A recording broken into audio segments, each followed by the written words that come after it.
नमस्कार, मैं हूं आपके साथ अनुराग मुस्कान। सोने से पहले जाग जाइए, अपनी आवाज को अंजाम तक पहुंचाने के लिए घंटी बजाइए। नंबर आप जानते ही हैं, 8422840000। इस नंबर को अपने फोन में आप अब तक सेव कर चुके होंगे। इस नंबर पर आज की रिपोर्ट देखकर आपको आवाज उठानी है। आज का मुद्दा क्या है? आज का मुद्दा है 28 साल तक एक फैसले के इंतजार में तिल तिल कर मर गए 1900 लोगों की कहानी। बिल्कुल ठीक सुना आपने। मुंबई के पास ठाणे में मफतलाल कंपनी की मिल थी साहब। मिल बंद हो गई। 2800 मजदूरों ने हक के लिए मुकदमा दायर किया। 28 साल मुकदमा चला और जब कुछ दिन पहले मुकदमे में फैसला आया तो अपने इंसाफ को पाने वाले आधे रह गए थे। न्याय की बहुत दर्द भरी कहानी है ये देरी से इंसाफ के खिलाफ देश की राय और रुख बदलने वाली कहानी भी है। देखिए, समझिए और घंटी बजाइए तारीखों में झूलते इंसाफ की। हमारी मांग है कि तय समय में इंसाफ को मौलिक अधिकार बनाया जाए।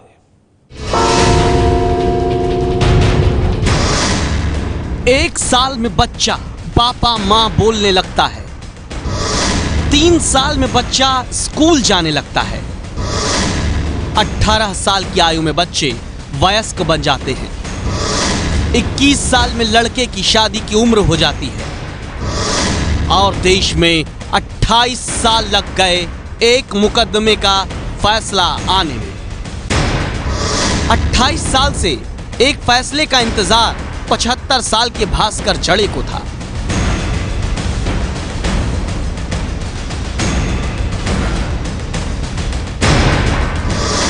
अट्ठाईस साल से रोज एक एक दिन गिन रहे थे 70 साल की मारुति मोरे।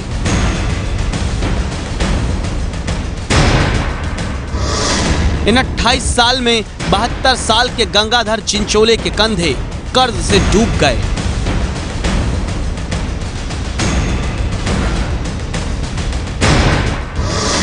इन 28 साल में 71 साल के जयवंत ने न जाने कितना दर्द झेला।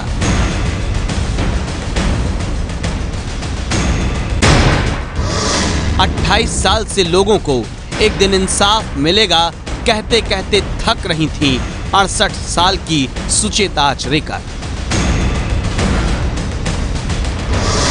इंसाफ का इंतजार करते इन लोगों ने 28 साल में सिर्फ 10,220 दिन नहीं बिताए हैं। न्याय मिलेगा ऐसा भरोसा रखे हुए 28 साल में सिर्फ 2,45,280 घंटे ही नहीं गुजरे हैं। एक फैसले के इंतजार में 28 साल के भीतर 1,900 लोगों की मौत भी हुई है। 1,900 लोगों की जान चली गई, लेकिन जीते जी उन्हें इंसाफ नहीं मिल पाया। और जो जिंदा हैं, आज उनकी जुबानी इंसाफ में हुई देरी की ऐसी कहानी हम आपको दिखाएंगे, जिससे आप अंदाजा लगा पाएंगे कि इंसाफ के घर में देर है अंधेर नहीं की कहावत से कहीं आगे अब बात पहुंच चुकी है। क्योंकि इंसाफ इस बार इतना देर आया है कि 1900 लोग उसे देखने, सुनने, महसूस करने और खुश होने के लिए जिंदा ही नहीं है। नहीं, आपका टीवी खराब नहीं हुआ है, उसके साउंड सिस्टम में कोई दिक्कत नहीं आई है। 75 साल के भास्कर जड़े ही अब बोल नहीं पाते हैं। 28 साल में वक्त और सिस्टम ने मिलकर इनका बहुत कुछ छीना, आवाज भी उनमें से एक है। एबीपी न्यूज संवाददाता मयूर परीख जब बुजुर्ग भास्कर जड़े से मिलने पहुंचे तो वहां उनके दोस्त मारुति मोरे भी मौजूद थे। हमने इनसे पूछा 28 साल बाद आए फैसले से क्या खुश हैं? देखिए क्या बताया। मैं बताया उसको कि बाबा ऐसा ऐसा अपना फैसला हो गया है, अपने को पैसा मिल जाएगा। तो उसको क्या कहना था? उसने बताया कि अच्छा हो गया, बहुत अच्छा हो गया, भगवान से दुआ हुआ, ऐसा बात करते हैं। हम बहुत खुश हैं, भास्कर जड़े ने हमें स्लेट पर लिखकर दिखाया। आप सोचने लगे होंगे किस फैसले के बाद भास्कर इतने खुश हैं, तो वो समझिए। यह है मुंबई के पास ठाणे का कलवा इलाका। 1952 में यहाँ मफतलाल इंजीनियरिंग फैक्ट्री खुली थी। 6,500 कर्मचारियों ने यहाँ काम करना शुरू किया था। वक्त बीतने के साथ कंपनी और यूनियन की लड़ाई बढ़ी। 3,500 कर्मचारी ही काम करने को रह गए। फिर तारीख आई 27 मई 1989 की, जब अचानक एक दिन फैक्ट्री के गेट पर ताले लगे थे। कंपनी बंद हो गई थी। 3,500 कर्मचारी एक झटके में बेरोजगार होकर सड़क पर आ गए। 3,500 कर्मचारियों में से 2800 मजदूरों ने तब इंसाफ के लिए अदालत का दरवाजा खटखटाया। अब जाकर 28 साल बाद अदालत का फैसला आया है कि फैक्ट्री की जमीन को बेचकर कर्मचारियों को पैसा दिया जाए। लेकिन 28 साल में मिला न्याय पाकर खुश होने वाले 1900 मजदूर और कर्मचारी आज जिंदा ही नहीं है, और जो जिंदा हैं उनकी हालत आप देख ही रहे हैं। बुजुर्ग भास्कर जड़े ने हमें स्लेट पर लिखकर दिखाया, वो 28 साल पहले मफतलाल इंजीनियरिंग कंपनी में गियर कटिंग सेक्शन में काम करते थे। लेकिन फैक्ट्री बंद होने के बाद अदालत और अस्पताल दो ही जगह दौड़ते रहे। गले के कैंसर के इलाज के लिए कर्जा सिर पर ऐसा चढ़ा, घर बेचना पड़ा। पैसा तो खाने को मांगता है ना, मुलगा वो कुछ करता नहीं काम, इसलिए रूम बेचा। और वो रूम बेचने के बाद थोड़ा थोड़ा खाने के लिए पैसा ब्याज मिलता है, इसके ऊपर चलता है। भास्कर जड़े जैसे सैकड़ों लोग फिर भी खुश नसीब हैं कि 28 साल बाद इंसाफ होते तो देख पा रहे हैं, क्योंकि 28 साल में इनके जैसे 1900 मजदूर न्याय का इंतजार करते करते दुनिया छोड़ गए। ये वंदना मेहंदले हैं। इनके पति वसंत भी मफतलाल कंपनी में काम करते थे। वंदना को याद है 28 साल पहले कैसे अचानक फैक्ट्री बंद होने के बाद पति परेशान हुए तो बीमार होकर बिस्तर पर ही पड़े रहे। इंसाफ के इंतजार में पति हमेशा पूछते थे, पैसों का चेक कब मिलेगा। एक बार वंदना ने पति की दिलासा के लिए झूठा चेक दिखाया था। कुछ दिनों बाद वसंत मेहंदले चल बसे। वंदना कहती हैं, अब पति की तस्वीर के आगे असली चेक रख सच बोलेंगी। जब चेक आएगा ना, कंपनी का चेक आएगा, मैं देखेगी तो वो चेक मैं पहले मेरे हस्बैंड का फोटो है ना उसको दिखाऊंगी, ये सच्चा है। ऐसा पहले दिखाया था झूठा था, ये सच्चा है। अभी ये मैं बैंक में डालेगी तो अब आज पैसा मिलने वाला है। बस इतना ही है मुझे, बाकी कुछ नहीं। और जो बचे हैं उनमें से एक 72 साल के गंगाधर चिंचोले भी हैं, जिनकी आंखों में आंखें डालकर क्या कोई इनकी जिंदगी के उन 28 साल को लौटाने की बात कह सकता है, जब इन्हें अपना और अपने बच्चों का भविष्य संभालना था। इनके होंठ अब थरथराते हैं, ये बताते हुए कैसे सिर्फ इनकी नहीं बल्कि इनके बच्चों की जिंदगी भी इंसाफ में हुई देरी के कारण बर्बाद हो गई।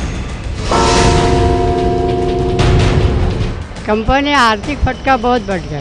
बच्चे लोग का मेरा एजुकेशन नहीं हो गया, क्या वो दूध का धंधे में थोड़ा फार गुजारा चलता था, बाकी मेरा 2 बच्चा तो ज़्यादा पढ़ा ही नहीं, इसके लिए उसको नौकरी नहीं लगा, इसके लिए मैं वो पेपर का बिजनेस पे डाल दिया। गंगाधर चिंचोले और उनके साथियों को आज 28 साल बाद इंसाफ की देहरी से खुशियों की दिवाली मनाने वाली सौगात मिली, लेकिन आधी अधूरी, क्योंकि देर से मिला इंसाफ न मिलने के बराबर होता है। इन 28 साल में सांसें कैसे उधारी पर चल रही थी, इसकी एक कहानी बताती हैं मफतलाल फैक्ट्री की पूर्व कर्मचारी सुचेता आचरेकर।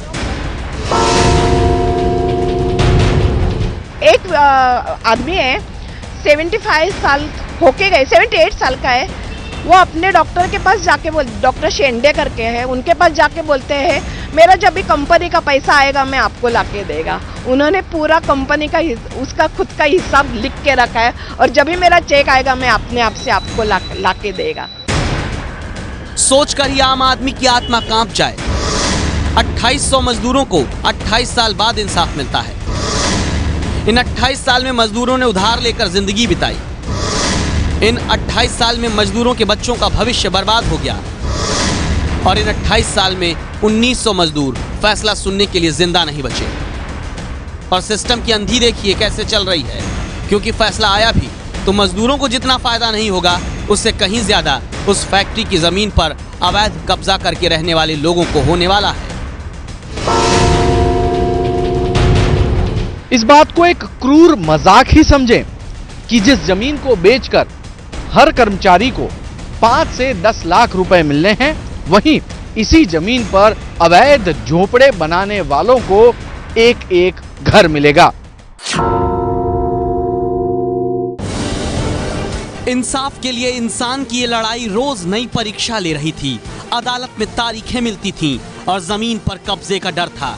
एबीपी न्यूज संवाददाता मयूर परीख जब ये रिपोर्ट आपके लिए तैयार कर रहे थे तो उन्हें पता चला कि न्याय के लिए और क्या कुछ इन कर्मचारियों को दांव पर लगाना पड़ा। मुंबई में मफतलाल इंडस्ट्रीज की जो ये जमीन है, इसका केस ऐतिहासिक इसलिए भी है क्योंकि यहाँ के कर्मचारी खूब लड़े। इतना लड़े कि इस जमीन पर बने अवैध झोपड़ों का न सिर्फ डिमोलिशन करवाया बल्कि कर्मचारी फंड से 3 करोड़ रुपया देकर पहले जमीन की चारों ओर कंपाउंड वॉल बनाई।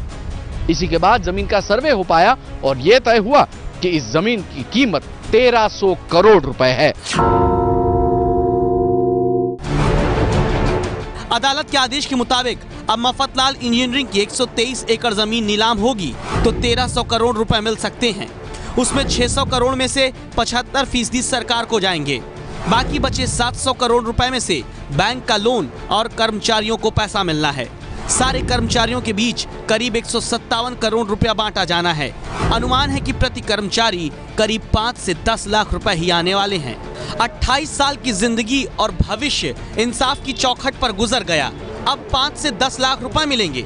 छोटी रकम भी इन्हें बड़ी इसलिए लगने लगी क्योंकि लड़ाई लंबी लड़ी गई जो अभी जारी है।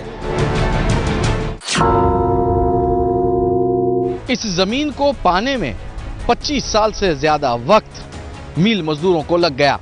अब सवाल यह है कि ऑक्शन को कितना समय जाएगा जिसके बाद इनको अपनी मेहनत के पैसे मिलने हैं। क्या अब ये जमीन जल्द नीलाम हो पाएगी? इस बारे में जब हमने प्रॉपर्टी एक्सपर्ट मधुकर सेठी से बात की तो पता चला मजदूरों को इंसाफ भले मिल गया हो लेकिन मुश्किलें हल होने में अब भी काफी वक्त लग सकता है। 10 साल का प्रोजेक्ट है, वहाँ हर साल आपको शायद 500 करोड़ का या 200-300 करोड़ का माल बिक जाएगा क्योंकि स्टेशन के बाजू में है। मगर उससे ज्यादा ग्राहक भी नहीं मिलेंगे आपको। तो जो भी नए ग्राहक कहीं और से आते उसको भी कितने लाना है। Then you have to be patient.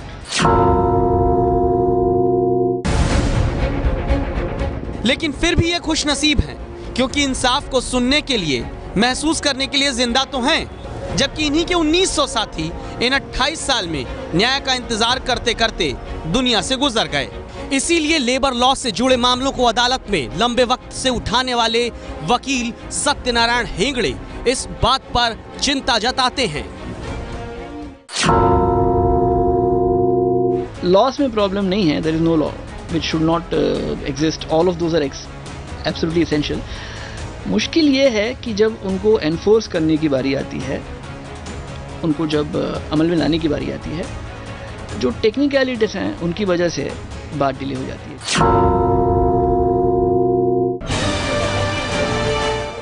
देश में ऐसे ही लाखों करोड़ों चेहरे रोज अदालतों के बाहर एक फैसले का इंतजार करते रहते हैं क्योंकि देश की अदालतों में करीब 3 करोड़ से भी ज्यादा मुकदमे लंबित हैं। इनमें 10% से ज्यादा मामले तो 10 साल से अधिक समय से पेंडिंग हैं। देश भर में सबसे ज्यादा सिविल के 72 लाख मामले अदालत की दहलीज पर घिसट रहे हैं। हमारे देश में औसतन एक केस की सुनवाई पूरे होने में 10 से 15 साल लग जाते हैं। यही वजह है कि रूल ऑफ लॉ इंडेक्स 2015 की रिपोर्ट के मुताबिक न्याय देने के मामले में भारत दुनिया के 102 देशों की लिस्ट में 59वें नंबर पर है। देश में लगातार केस बढ़ते जाने, तारीख पर तारीख मिलने की वजह है देश में जजों की कमी। भारत में 10 लाख लोगों पर सिर्फ 18 जज हैं। देश की अदालतों में जजों के 5435 पद खाली हैं। तो फिर देश में आम आदमी को कैसे जल्दी इंसाफ मिल पाएगा? इस बात को समझने के लिए हमने इलाहाबाद हाई कोर्ट के रिटायर्ड जज जस्टिस गिरधर मालवीय और दिल्ली हाई कोर्ट के रिटायर्ड जज जस्टिस RS सोढ़ी से बात की। इन्होंने फौरी तौर पर कुछ सुझाव दिए हैं। अगर 25 साल लगे तो न्याय कहाँ का और किसका? अगर उससे भी ज़्यादा टाइम लग गया तो छोड़ ही दो, वो तो आदमी मर गया जैसे जो न्याय चाहता था। इनको वैकेंसीज कभी नहीं होनी चाहिए जुडिशरी में, क्योंकि ये वैकेंसीज जो होती हैं जुडिशरी में, ये हमें बड़ी देर पहले पता होता है, अपॉइंटमेंट पर ही पता चल जाता है मैं रिटायर किस दिन हो रहा हूँ। एडजर्नमेंट्स बिल्कुल बंद। जब केस शुरू हुआ और केस खत्म होने तक केस को कोई एडजर्नमेंट नहीं होनी चाहिए। पहला प्रयास ये होना चाहिए, क्योंकि अधिकांश केस अभी भी जो हाई कोर्ट में आते हैं या निचली अदालतों में आते हैं उसमें जो है गवर्नमेंट पार्टी होती है। प्रयास किया जाना चाहिए और ज़्यादा कि गवर्नमेंट के केसेस जो हैं वो कोर्ट तक बिल्कुल ना आए, वहीं से उसको जो है एक ऐसी व्यवस्था हो। हमारे यहाँ पर लीगल सर्विसेज अथॉरिटी एक्ट के अंदर में भी केस है जहाँ पर कि सुलह समझौते से काम खत्म हो सकता है। देश में न्यायिक व्यवस्था में सुधार की लंबे अरसे से मांग की जा रही है और अगर जल्द कड़े कदम और बड़े कदम नहीं उठाए गए तो आज एक फैसले के इंतजार में 2800 लोगों में से सिर्फ 900 लोग जिंदा बचे हैं। कल स्थिति और गंभीर ना हो जाए उससे पहले आपको घंटी बजानी होगी। आपको घंटी बजानी होगी और इसीलिए आज हम आपके सामने रख रहे हैं एक राय। तय समय में इंसाफ का मौलिक अधिकार मिलना चाहिए। एबीपी न्यूज की इस राय से अगर आप सहमत हैं तो अभी इसी वक्त फोन उठाइए 8422840000 पर मिस कॉल दीजिए, घंटी बजाइए।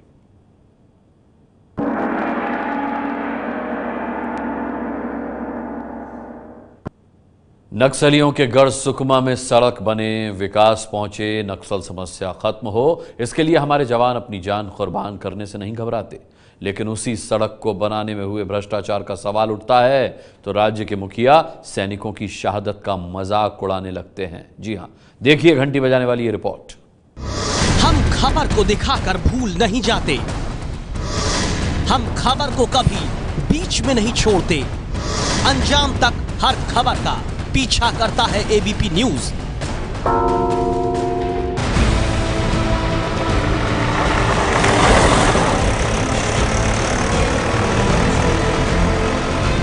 जिस सड़क को बनाने में 13 जवानों ने अपनी जिंदगियां कुर्बान की हो, वो भ्रष्टाचार में बह जाए तो आपका खून खौलेगा कि नहीं। लेकिन छत्तीसगढ़ के मुखिया को शहीदों के खून के साथ हुआ भ्रष्टाचार भी मजाक लगता है। सुनिए मुख्यमंत्री रमन सिंह का गैर जिम्मेदाराना जवाब। सड़क बन रही है सर, 13 जवानों की शहादत के बाद वो एक साल में उखड़ जा रही है, तो ये राज्य सरकार के जो प्रयास हैं उसमें कहीं भी रायपुर की सड़क भी उखड़ जाती है यदि उसमें मिट्टी और गिट्टी और इसका कंपोनेंट ठीक ना हो, उसको ठीक करने की भी जवाबदारी होती है और वहाँ तो गोलियों के बीज बनता है।